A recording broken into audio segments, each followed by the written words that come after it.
Hi guys, it's Zara Fagan, author of Minimalist Homeschooling, and I'm coming to you today with a Q&A.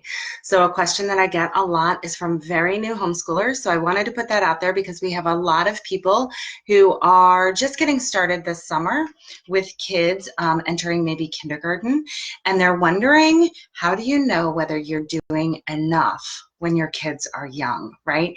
So a lot of people feel a lot of stress when they're entering like high school with their children, like the pressure is on. But let's remember that new homeschoolers are sort of envious of that list you get to check off, right? It's a lot more sort of nebulous when the kids are young, and kids learn to read and learn math facts and all those sorts of things at varied ages, right? So you may have an accelerated learner, or you may have a completely average learner, or you may have a child who isn't really interested in reading until they're 7 years old. So first of all, you're going to use those cues. You're going to know what your child's ready for, and you're going to remember that there is no sort of normal in the kindergarten years, okay? So first things first. If you are concerned about your child potentially re-entering school in the future, and if we think back to what we remember from elementary school, especially from kindergarten and first grade, we're limited to a few subjects. We're going to learn about writing, we're going to learn about reading, and we're going to learn very basic math in kindergarten. That will prepare your child to re-enter the school system if that's what you think may happen in the future, and if that's what your worry is. You're going to want to focus on reading, writing, and math. The school will not care whether your son or daughter learned about the solar system when they learned about the solar system and maybe you worked on butterflies. That won't matter. They're going to want to know whether or not they can keep up with reading, writing, and math at an age-appropriate level, or a grade-appropriate level, I should say.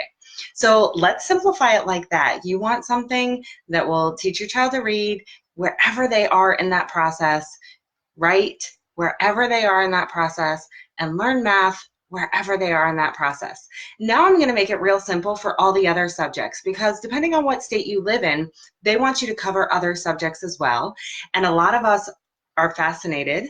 We homeschool because we love learning and we want our kids to love learning, so we want to do all the other subjects.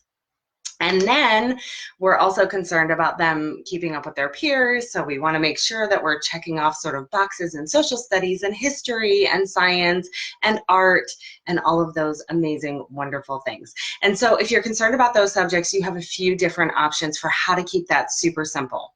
My favorite way is to keep a master list. I keep a master list of potential field trips and outings that we could take during the year. I keep a master list of potential topics we could study. For example, pilgrims. We could study plants and flowers. We could study animals and habitats, right? We could study the solar system. We could study magnets. Okay, so there are a lot of different topics that you can potentially study. And if you want to brainstorm and create a master list, then you do that.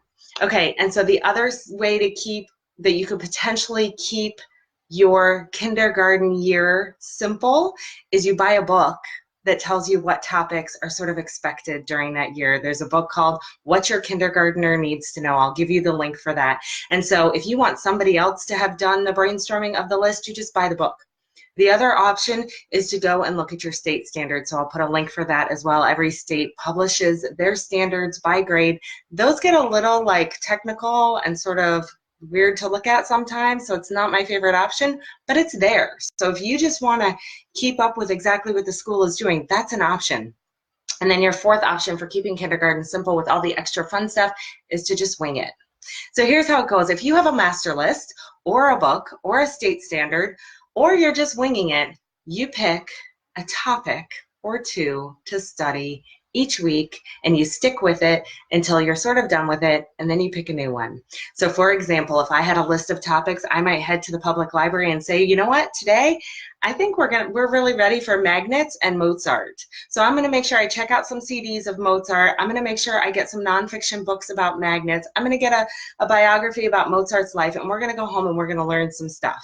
Okay, so the other option is to wing it, and that's you go to the library and you see what's interesting. Like, oh, hey, look at this great book about oceans. All right, so your child will learn all of those extra fun things. You do not have to plan it in advance. It's a great idea to keep a master list. It's a great idea to use state standards, or it's a great idea to just buy the book if you feel like you want to make sure that you're checking off all the boxes. But you don't have to plan exactly when you are going to cover all the material. I would highly recommend that you choose what's most interesting right now and you tackle it until your child is like exhausted with the subject. Do not beat a dead horse. And keep in mind that we don't remember much of anything from kindergarten. This is exploring their world. This is getting them interested and excited about learning with you.